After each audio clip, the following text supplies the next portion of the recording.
Hello, welcome. I'm Miss Swain, and we are covering Act 5, Scenes 2 and 3 of Macbeth today. Where we left off in Act 5, Scene 1, Lady Macbeth was sleepwalking, of course, and confessing to her crimes in her sleep. Not a good look for the Queen there. And we will start to see King Macbeth, for the first time, perhaps vocalizing how miserable he is. So we know he's also hallucinating, has been hallucinating in the past, but for the first time you actually hear him vocalize some of his issues. But at the very beginning of Act 5, Scene 2, Macbeth's in the middle of a war. Harkens back to the beginning of the play, right? It started in a war, and he finds himself in one again, of his own making this time. So some time has passed between the episode with Lady Macbeth and now Macbeth in the midst of fighting. So that brings us to Act 5, Scene 2. A lot of the characters that we see today have just been introduced in this last act to represent soldiers fighting on both sides, both Macbeth's side and Prince Malcolm's side. He's gathering troops and whatnot. So we are at Act 5, Scene 2. Macbeth's enemies have gathered some distance from his castle at Dunsinane, and Macbeth is at a position of military power. Often, these are where castles were located, on hills with natural fortifications, and he is high up, fortified, and he has a clear vision in every direction. So it gives you a sense of what that area looks like for Macbeth there. He has a little bit of a military advantage with his location. So we don't know if Shakespeare is actually a medieval map expert, but the locations in the play are real locations. And they're about 20 miles apart. So it would have taken over 6 hours to walk, essentially, to march from one area to the other. Dunsinane and Burnham.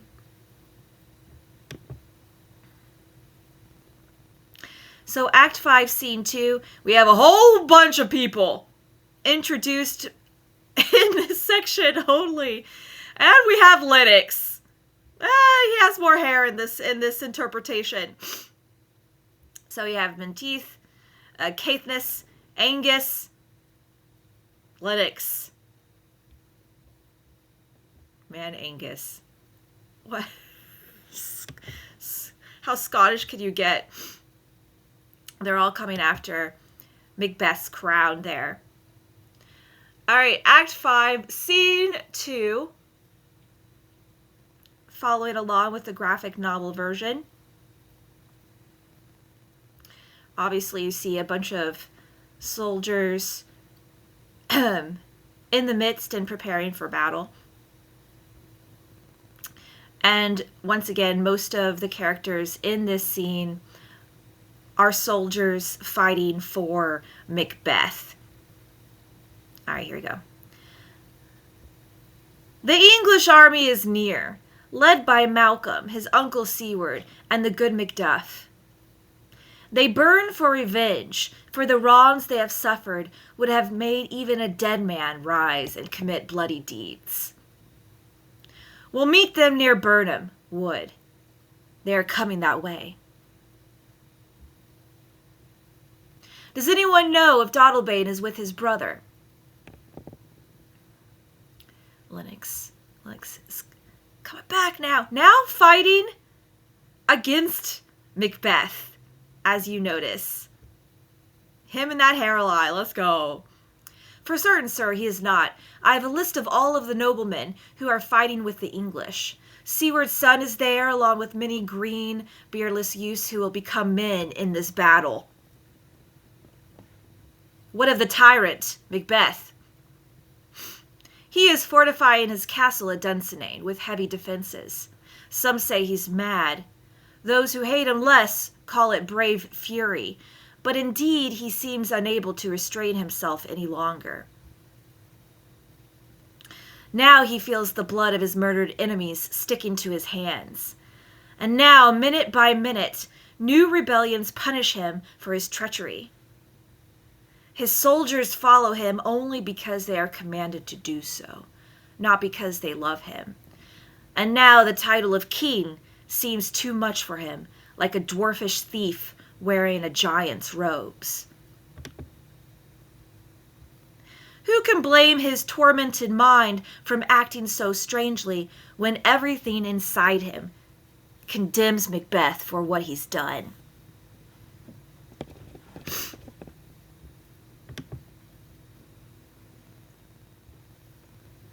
Well then, we march on to give our loyalty to the one who truly deserves it. We go to join Malcolm, the man who will heal this diseased country. Each drop of our blood will strengthen his medicine. Nick says, we'll shed as much blood as needed to water Malcolm's royal flower and drown Macbeth's usurping weeds. We march to Burnham. Remember that prophecy, one of the prophecies, the second round, given to Macbeth, of course. Burnham Wood marching on to Dunsinane. It left him feeling pretty good, though. Like, how could that happen? We'll see, because they are mentioning that right now. All right, so there are a couple of metaphors from this panel.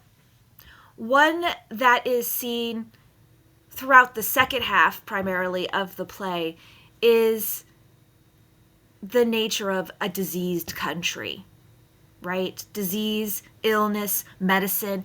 In fact, Prince Malcolm, when he was consoling Macduff after learning that his entire family has been wiped out, right, has been slaughtered by Macbeth, Prince Malcolm turns to him and essentially says, treat revenge as your medicine. So, again, the nature of medicine, illnesses, revenge,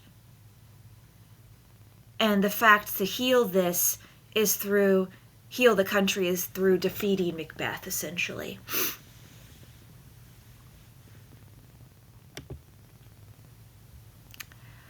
And that brings us to Act 5, Scene 3. We have Macbeth and a servant. Oh man, that poor servant who is going to be dropping some news that, of course, Macbeth doesn't want to hear.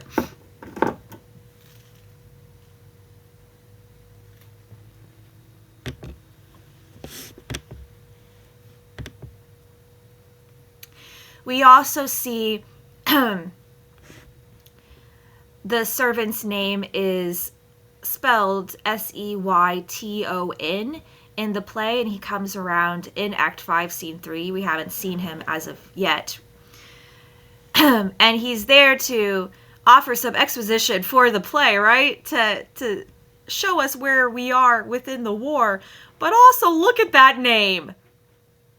You can't tell me Shakespeare did not mean anything by naming Macbeth's servant Satan. It is pronounced like that. Absolutely. All right, Act 5, Scene 3. Here we have Macbeth. Bring me no more reports. Let all the thanes desert me.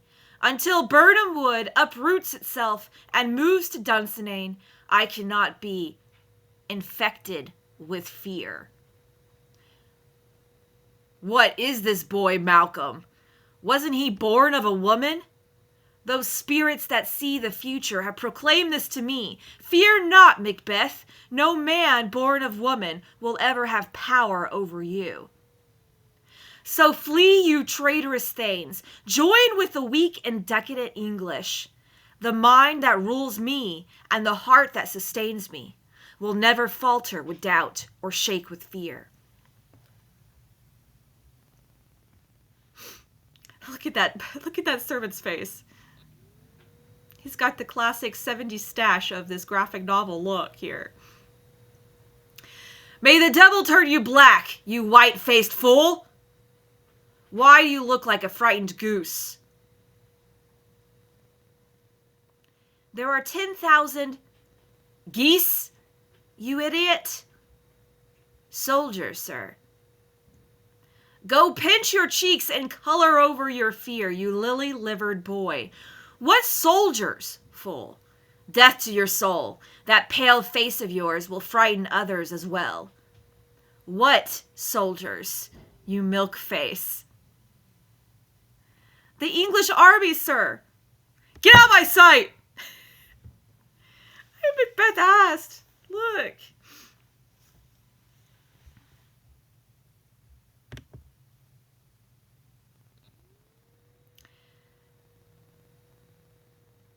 And here he is talking to one of his head servants. Like I said, this guy right here below. Who looks like another Star Trek character destined to die. And he's talking to him directly. Macbeth. Satan, I am sick at heart when I behold. Satan, I say, this battle will either secure my reign forever or else topple me from the throne. I have lived long enough. The course of my life is beginning to wither and fall away, like a yellowing leaf in autumn. The things that should go along with old age, like honor, love, obedience, and loyal friends, I cannot hope to have.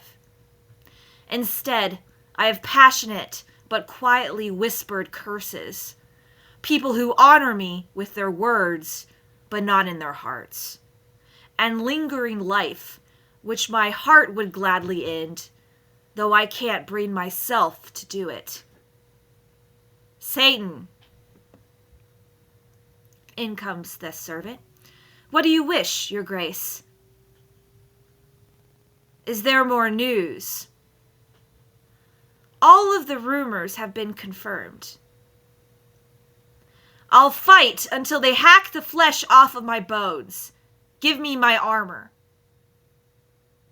You don't need it yet. I'll put it on anyway. Send out more cavalry, scour the whole country, and hang anyone spreading fear. Give me my armor. Well, well, well. Macbeth, like I said, I am sick at heart. The illness, right? Metaphor that really permeates through this second half. He's literally saying, you know, I'm okay here in this thing with dying, but I can't do it. I can't bring myself to do it. And yet, at the same time, he also can't let go of his hatred, right? He's still ordering his servant to, literally, he says, scour the whole country and hang anyone spreading fear. Again, what he says versus his actions as well. He's certainly not a happy guy, happy with his power at this point. But has he ever been? Except for maybe the very beginning of the play?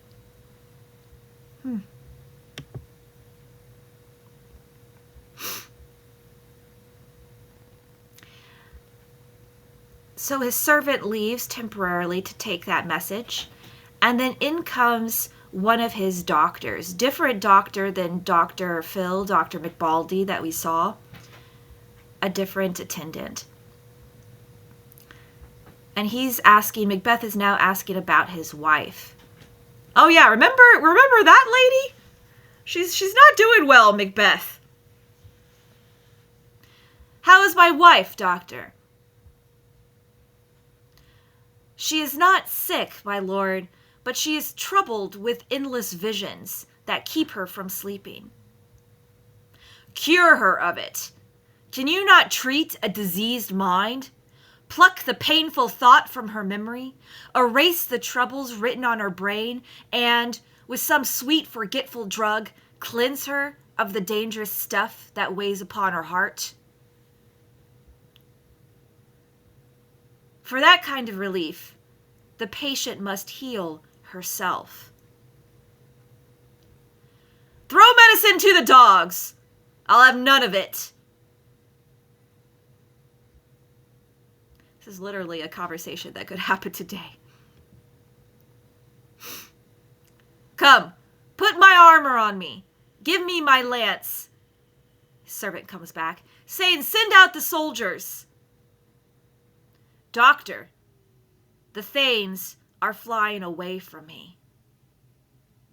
Come, sir, hurry. So he's asking this poor doctor, demanding that he throw whatever medicine her way to cure her of these nightmares, living nightmares that she's having while she's sleepwalking, right? That we saw in Act 5, Scene 1. And he's literally saying, there's not a medicine that can cure her of this, of what she's encountering. And he's now going to treat the doctor as if he's a therapist and about to unload on this poor guy.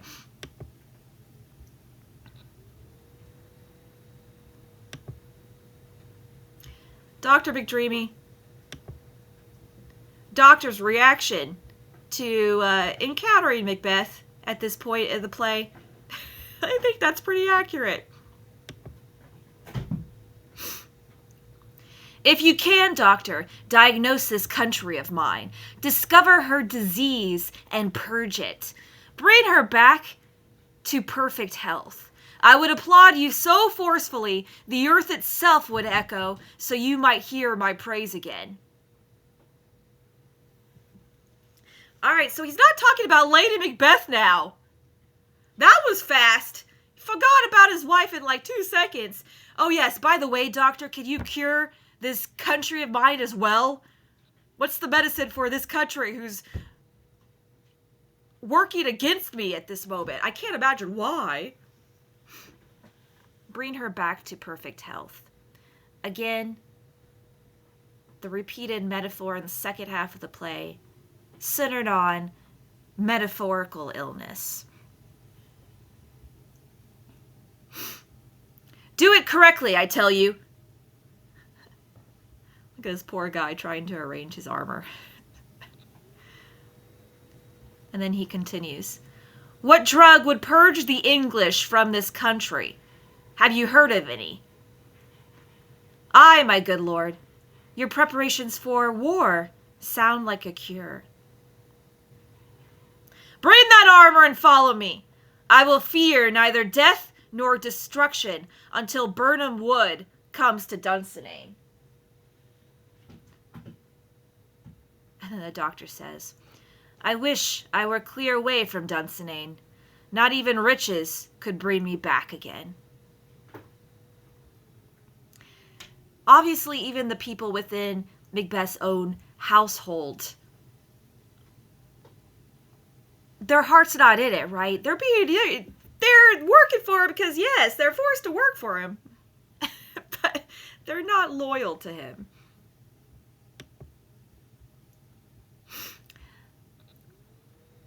So thus ends Act